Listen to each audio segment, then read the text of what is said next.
no consiste en tenerlo todo resuelto, sino en vivir con paz, incluso cuando no tienes todas las respuestas. Quien confía, suelta. Y quien suelta, descansa. Y quien descansa en Dios, nunca pierde la calma. Sexto consejo: entrena tu mente para la esperanza. La esperanza no es un sentimiento pasajero, no es algo que llega solo cuando las cosas van bien. La esperanza es una decisión diaria, un entrenamiento mental y espiritual que se practica como quien ejercita un músculo invisible dentro del alma. Una mente sin esperanza se apaga, pierde brillo, pierde motivación, pierde su capacidad de imaginar algo mejor. Y cuando eso sucede, la fe comienza a debilitarse. Por eso, si quieres ser fuerte mentalmente, necesitas alimentar la esperanza cada día como quien riega una planta frágil que aún no ha florecido. Entrenar tu mente para la esperanza no significa negar la realidad, no significa tapar el dolor o fingir que todo está bien. Significa mirar el caos y aún así decir, esto no será eterno.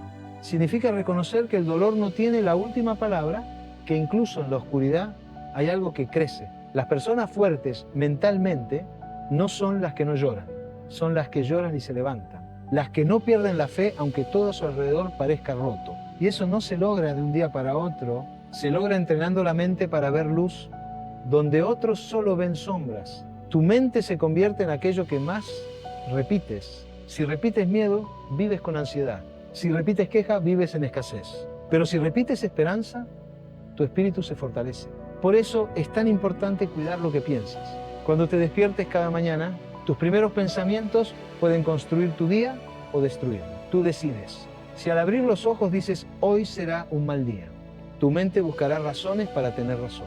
Pero si dices, Dios me acompaña, todo tiene propósito, tu mente buscará evidencias de eso también. La fe no borra la realidad, pero la esperanza la ilumina. Entrenar la esperanza también significa hablarte con amabilidad. No seas tu propio enemigo. Hay personas que se hablan con un tono más duro del que usarían con cualquier extraño. Se dicen a sí mismas, soy un fracaso, no puedo más, nunca voy a cambiar. Y después se preguntan por qué no tienen paz. Las palabras que te dices crean tu estado mental. Por eso cuando hables contigo, hazlo como si hablaras con alguien a quien amas profundamente. Dile a tu mente, vamos despacio, pero seguimos. Diría, Dios tiene un plan, aunque no lo entienda. Estoy aprendiendo, no fracasando. Repite eso cada día y verás cómo poco a poco tus pensamientos dejan de ser tus enemigos y se convierten en tus aliados. La esperanza también se entrena con acción. No basta con pensar positivo, hay que actuar con fe. Dar pequeños pasos, aunque no... Padre Celestial, reconozco que tú eres mi refugio inquebrantable cuando las tormentas de la vida sacuden mi mundo, cuando los problemas parecen montañas imposibles de escalar, cuando las preocupaciones se sienten como olas gigantes que amenazan con ahogarme. Yo sé que puedo correr a ti y encontrar esa roca firme donde puedo plantar mis pies. Confieso que muchas veces he tratado de resolver todo con mis propias fuerzas, como si fuera mi responsabilidad cargar con todo el peso del mundo. He corrido de un lado a otro buscando soluciones. He perdido el sueño tratando de encontrar respuestas. He llenado mi mente de preocupaciones, como si preocuparme fuera a resolver algo. Señor, te pido que me enseñes a depender de tu sabiduría y no de mi propio entendimiento. Te pido que tu Espíritu Santo me dirija en cada decisión, que me dé discernimiento para saber cuándo hablar y cuándo callar, cuándo actuar y cuándo esperar, cuándo luchar y cuándo descansar. Quiero que mis pensamientos estén llenos de tu paz y no de ansiedad. Quiero que mi corazón descanse en tu amor y no en mis propias fuerzas. Quiero que mi confianza esté puesta en ti y no en las circunstancias. Te pido que me des esa confianza plena que viene de saber que estoy en las manos del Dios que todo lo puede. Enséñame, Padre, a vivir con el corazón abierto a tu voluntad y dispuesto a seguir tu camino. Enséñame a no aferrarme a mis planes cuando tú tienes planes mejores.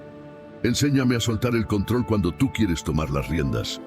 Enséñame a descansar en tu tiempo perfecto. Te pido que me ayudes a recordar que poner a Dios primero no es solo una oración de la mañana, sino una elección que debo hacer momento a momento durante todo el día. Cuando lleguen las dificultades, que mi primera reacción sea buscarte. Cuando surjan las oportunidades, que mi primera pregunta sea, ¿qué quieres que haga? Señor, cuando la incertidumbre trate de apoderarse de mi mente, te pido que seas mi guía y mi luz. Cuando no sepa qué camino tomar, que tu voz sea clara en mi corazón. Cuando las opciones parezcan confusas, que tu sabiduría ilumine mi entendimiento. Poner a Dios primero me da la seguridad de que no camino a ciegas. Quiero que mi prioridad de ponerte primero se vea reflejada en mis acciones concretas. Que dedique tiempo de calidad para estar contigo. Que busque tu voluntad antes de tomar decisiones con la esperanza de salvar la vida del niño. Salomón entonces supo que ella era la verdadera madre. Esta historia no es solo sobre la sabiduría de Salomón, es sobre cómo Dios, a través de Salomón, reveló la verdad. La sabiduría de Salomón, un don de Yahweh, se convirtió en el estándar para descubrir la verdad en una situación aparentemente imposible. Este escenario no es solo una exhibición de inteligencia humana, es una demostración de cómo la sabiduría de Dios puede cortar el engaño y la confusión para revelar la verdad. Yahweh, a través de Salomón, mostró que Él es la fuente de la verdad y su sabiduría es el estándar final. ¿Qué significa Dios como absoluto? Entonces, cuando decimos que Yahweh es el estándar absoluto de la verdad, estamos diciendo que Él es como el juez o árbitro supremo en el juego de la vida. Él no necesita consultar a nadie ni nada para saber qué es verdad. Eso no es solo un hecho interesante sobre Dios, tiene un impacto real en nuestras vidas. Cuando entendemos que Yahweh es el estándar de la verdad, comenzamos a buscarlo a Él para orientación sobre qué es verdadero en nuestras propias vidas. No necesitamos estar perdidos en un mar de opiniones e información conflictiva. Tenemos una fuente confiable, un estándar inalterable en medio de un mundo en constante cambio. Yahweh, ser el estándar absoluto de la verdad, es un gran asunto. No es solo un concepto teológico, es un Dios práctico y cotidiano. Cuando estamos inseguros sobre qué es verdadero o correcto, podemos mirar a Dios, a Yahweh, como nuestro punto de referencia final. Así como en la historia de Salomón, la sabiduría de Dios puede ayudarnos a navegar por los desafíos más difíciles de la vida y llevarnos a la verdad.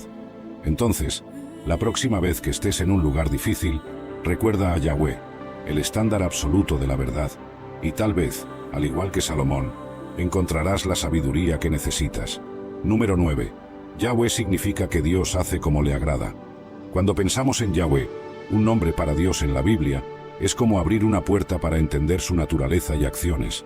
Yahweh no es solo un nombre, es una declaración sobre la libertad absoluta de Dios para hacer lo que le agrada. ¿Pero qué significa realmente eso? Dios enfrentando al faraón. Si tuvieras el poder de hacer absolutamente cualquier cosa, ¿qué harías? Para la mayoría de nosotros, nuestras elecciones están limitadas por nuestras circunstancias, habilidades o lo que otros esperan de nosotros. Pero Dios, como Yahweh, no está limitado por esas restricciones. Hace lo que le agrada, y eso es siempre correcto, siempre hermoso y siempre verdadero. Esto se refleja en la Biblia, como en Salmos capítulo 115 versículo 3, que afirma: Nuestro Dios está en los cielos, hace todo lo que le agrada. Esto puede conectarse con la historia de los israelitas, mientras eran esclavos en Egipto, y Dios decidió liberarlos. Una frase que exprese tu entrega. Puede ser un confío en ti, un aquí estoy, un haz tu voluntad en mí. Lo que salga de tu corazón, porque yo escucho, yo leo, y yo respondo al alma que se abre sin miedo. Estás sintiendo algo distinto, lo sé, porque mi espíritu ya no solo está susurrando, ahora está actuando. Esta es la hora en la que lo invisible empieza a volverse visible. El momento exacto en el que lo que estaba estancado comienza a fluir, lo que parecía perdido regresa, y lo que dolía empieza a sanar. Yo, tu Dios, estoy moviendo lo que tú pensaste que nunca se movería, porque el tiempo de la espera terminó. Y hoy, hija mía, yo actúo. Estoy tocando tu cuerpo ahora mismo. Sí, ese malestar que ya se había vuelto parte de tu rutina, esa dolencia silenciosa que normalizaste porque los médicos no encontraban explicación, esa fatiga que sentías cada mañana, aunque durmieras bien. Hija, te estoy renovando por dentro, no solo en el alma, sino también en la carne. Mis dedos están recorriendo tus células, restaurando lo que se secó, desinflamando lo que ardía, desbloqueando lo que se estancó. Estoy haciendo fluir la vida dentro de ti, porque yo soy el Dios que sana. Y no solo tu cuerpo, estoy entrando en las áreas de tu corazón donde el amor se volvió miedo. Estoy tocando relaciones familiares marcadas por el silencio, por la culpa, por la distancia. Estoy deshaciendo nudos invisibles entre tú y los tuyos. Estoy soplando perdón donde antes solo había orgullo. Estoy llamando de vuelta a quienes se alejaron sin explicación. Estoy sembrando comprensión donde antes solo hubo juicio. Porque quiero que sepas que yo soy un Dios de reconciliación. Y lo que el enemigo quiso destruir en tu familia, yo lo estoy restaurando ahora. Puedes sentirlo, esa paz repentina en el ambiente, esa sensación de que algo está cambiando, aunque no lo puedas explicar. Ese escalofrío suave que recorre tu espalda. No es sugestión, no es casualidad, es mi presencia, es mi mano abriendo las puertas que estuvieron cerradas por años. Estoy firmando documentos que tú ni siquiera sabías que estaban siendo preparados. Estoy trayendo llamadas inesperadas, oportunidades nuevas, cancelaciones de deudas, respuestas que estaban retenidas, ahora están descendiendo. Escucha, hija mía, hoy mismo verás señales, no mañana, no algún día, hoy.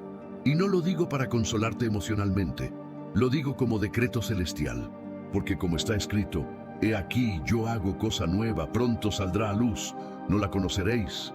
Esa cosa nueva. Zar del miedo, confiando en que Dios va delante de ti. Mira la historia de David y Goliat. Todo el ejército de Israel estaba paralizado de miedo. Ninguno se atrevía a enfrentarse a Goliat porque lo veían demasiado grande, demasiado fuerte. Pero David tenía una mentalidad diferente. Él no vio el tamaño del gigante, vio el tamaño de su Dios. Y eso cambió todo. Cuando tienes fe, dejas de ver los problemas como gigantes imposibles de vencer. En lugar de enfocarte en lo difícil que es la situación, empiezas a enfocarte en lo poderoso que es Dios. Y aquí es donde entra la clave. La valentía no viene de confiar en ti mismo, sino de confiar en Dios. Si tratas de enfrentar tus miedos con tu propia fuerza, tarde o temprano te quedarás sin energía. Pero cuando enfrentas todo con la certeza de que Dios está contigo, el miedo pierde su poder sobre ti. Mira lo que dice Isaías 41. No temas porque yo estoy contigo. No desmayes, porque yo soy tu Dios que te esfuerzo. Siempre te ayudaré, siempre te sustentaré con la diestra de mi justicia. Este versículo no es solo algo bonito para leer, es una realidad. Si Dios está contigo, no hay razón para vivir con miedo. El problema es que muchos dejan que el miedo tenga la última palabra en su vida.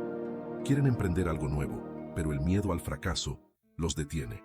Quieren hablarle a alguien de Dios, pero el miedo al rechazo los paraliza. Quieren tomar una decisión importante, pero el miedo a equivocarse los mantiene atrapados. Pero si vives así, el miedo siempre será tu amo. Así que la novena clave para fortalecer tu mente con la fe es esta. Decide ser valiente, no porque no sientas miedo, sino porque confías en que Dios va delante de ti. No esperes a que el miedo desaparezca para moverte. El miedo se desvanece cuando das el paso de fe. Y cuando aprendes a vivir así, descubres que la mayoría de las cosas que temías en realidad no eran tan grandes como parecían. Parte 10. La fe te da paz en medio del caos. Aquí es donde realmente se prueba tu fortaleza mental. No en los días buenos, no cuando todo está en calma, sino cuando la vida se sacude y parece que todo se está derrumbando. Porque es fácil tener paz cuando no hay problemas, cuando todo está bajo control, cuando nada te preocupa. Pero, ¿qué pasa cuando todo se complica? ¿Sigues teniendo paz o entras en pánico? Mira lo que dijo Jesús en Juan 14. La paz os dejo, mi paz os doy. Yo no os la doy como el mundo la da. No se turbe vuestro corazón, ni tenga miedo. Fíjate en esto. Jesús no promete que nunca enfrentaremos problemas. Lo que promete es que, incluso en medio de ellos, podemos tener paz. Ahora aquí es donde muchos fallan. Creen que la paz viene cuando desaparecen los problemas. Piensan, voy a estar tranquilo cuando tenga más dinero, cuando mi situación mejore, cuando todo en mi vida esté en los que te acerquen al corazón de Dios.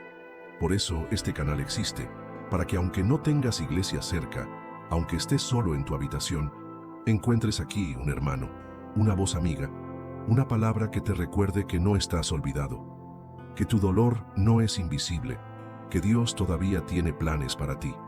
Y también es importante esto: no te cierres a recibir ayuda por orgullo. A veces Dios quiere usarte a ti para bendecir a otros, pero también quiere usar a otros para sostenerte a ti. No te aísles. Si alguien te ofrece un abrazo, una oración, una palabra, ábrete. No por debilidad, sino por sabiduría. Porque el hierro con hierro se afila, y nadie camina en el propósito de Dios sin ser parte de una comunidad, aunque sea pequeña. Y si por alguna razón las personas que te rodean son una influencia negativa, toma decisiones con amor, pero con firmeza. No necesitas exponerte al desánimo de otros si eso te está debilitando. Ama, respeta, pero cuida tu entorno.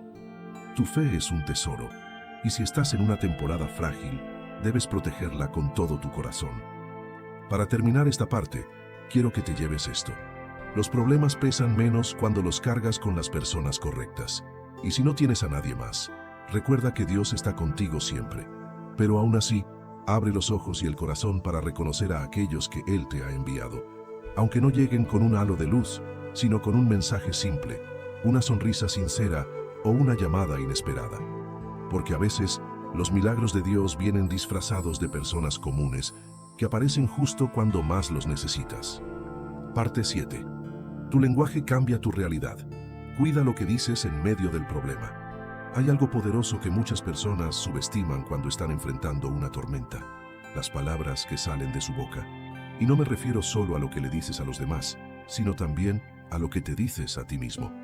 Porque cada palabra es una semilla, y si estás en medio de un problema, esas semillas pueden echar raíces en tu mente y en tu corazón, para bien o para mal.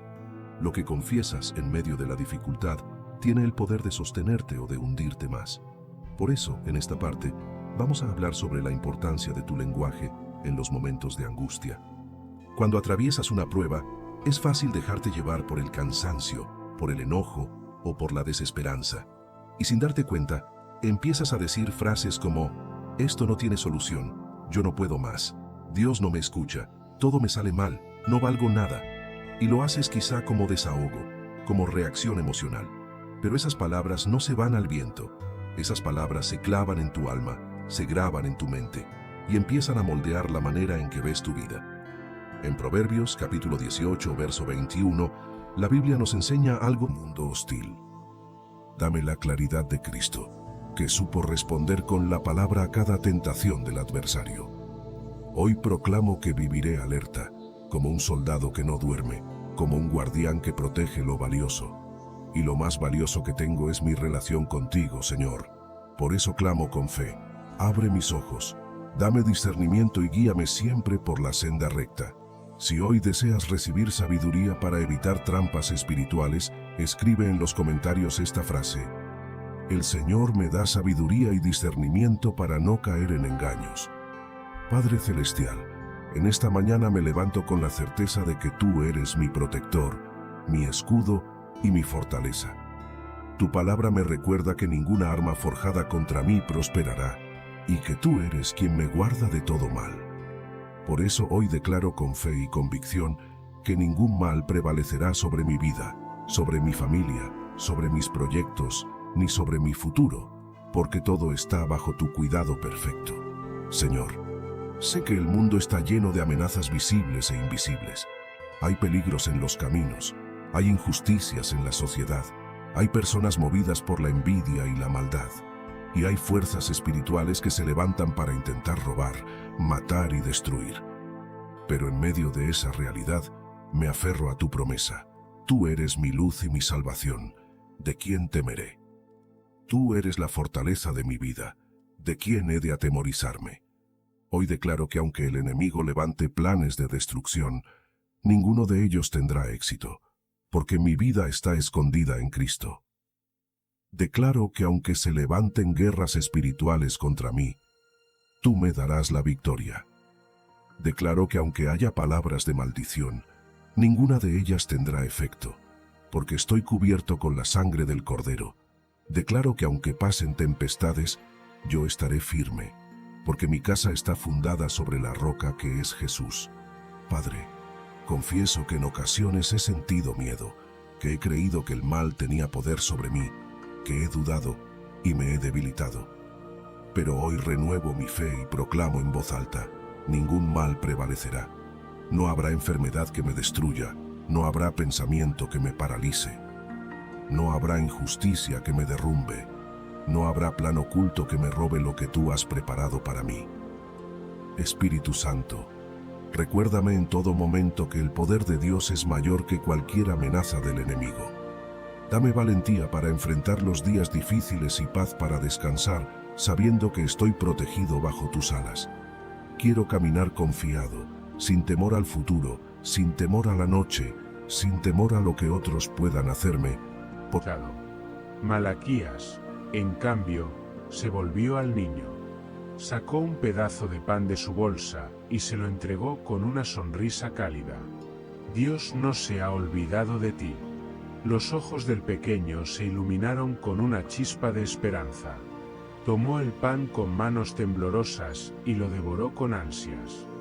Malaquías supo en ese momento que, aunque muchos rechazarían su mensaje, habría corazones que aún buscarían la verdad. La ira del Señor vendría, sí, pero también su misericordia. La mañana llegó con el peso de un nuevo llamado. Malaquías se levantó con la certeza de que su misión aún no había concluido. Había denunciado la corrupción de los sacerdotes, advertido sobre el juicio venidero y anunciado la promesa del mensajero del pacto. Pero aún quedaba algo por enfrentar: la codicia, la avaricia y la injusticia económica que dominaban la vida del pueblo. Las calles de Jerusalén eran un reflejo de las desigualdades que el profeta no podía ignorar.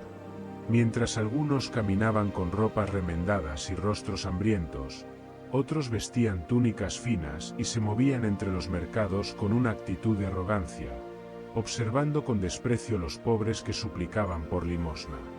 Las riquezas se acumulaban en las manos de unos pocos, mientras que el resto apenas sobrevivía.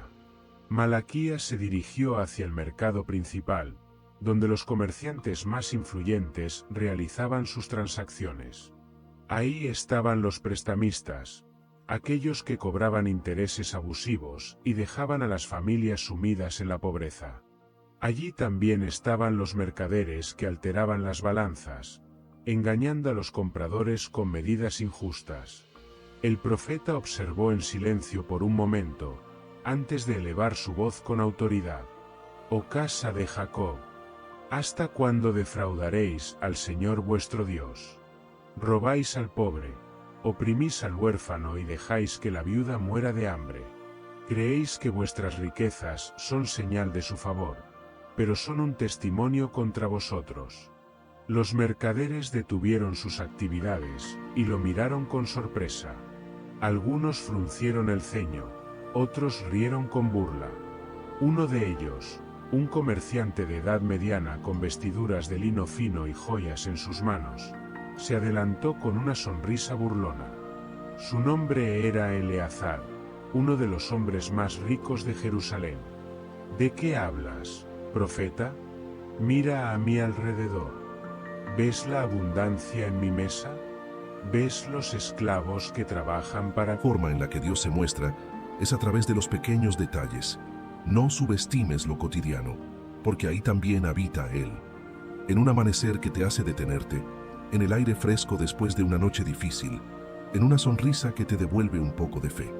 A veces esperamos que Dios nos hable con truenos, pero Él prefiere hablar en susurros. En Primera de Reyes, Elías buscó a Dios en el viento, en el terremoto y en el fuego, pero Dios estaba en el silbo apacible. Esa enseñanza es eterna. No siempre lo encontrarás en lo espectacular, sino en lo íntimo. Si aprendes a ver lo sencillo con ojos espirituales, descubrirás que Dios nunca se fue. También debes saber que el consuelo de Dios no siempre llega cuando tú lo esperas, sino cuando Él sabe que estás listo para recibirlo. Hay veces en las que parece que todo se apaga, y justo cuando ya no te quedan fuerzas para seguir, algo pequeño ocurre y el alma vuelve a respirar. No fue casualidad, fue sincronía divina. Dios nunca actúa tarde, aunque desde nuestra perspectiva parezca demorado. Su tiempo es exacto, porque Él conoce la medida del corazón. Cuando todo parece perdido, Él envía un recordatorio de su amor, y ese solo gesto basta para renovar la esperanza. Otra forma de reconocer su mano es mirar hacia atrás. Cuando te detienes a pensar en todo lo que has pasado, te das cuenta de que hubo momentos en los que dijiste que no ibas a poder. Y aún así, aquí estás. Eso es evidencia del poder de Dios. No fue tu fuerza, fue su fidelidad.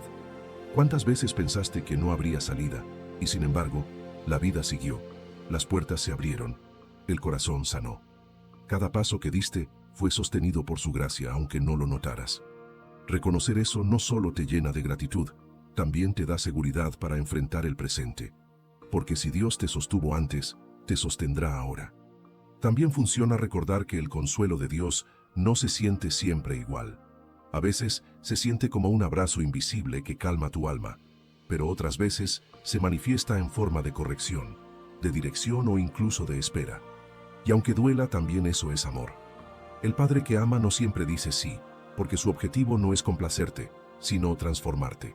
Cuando aprendes a recibir su consuelo, incluso cuando no entiendes sus caminos, alcanzas un nivel de fe más maduro, donde la confianza no depende de la emoción, sino del carácter de Dios. Otra verdad importante es que Dios consuela a través de su palabra.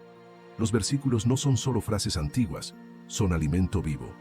Cuando lees la Biblia con el corazón abierto, hay palabras que saltan del texto como si hubieran sido escritas solo para ti. Eso no es coincidencia, es el Espíritu hablando directamente al alma. En momentos de angustia, abre la Escritura, aunque no tengas ganas. El alma herida se sana con la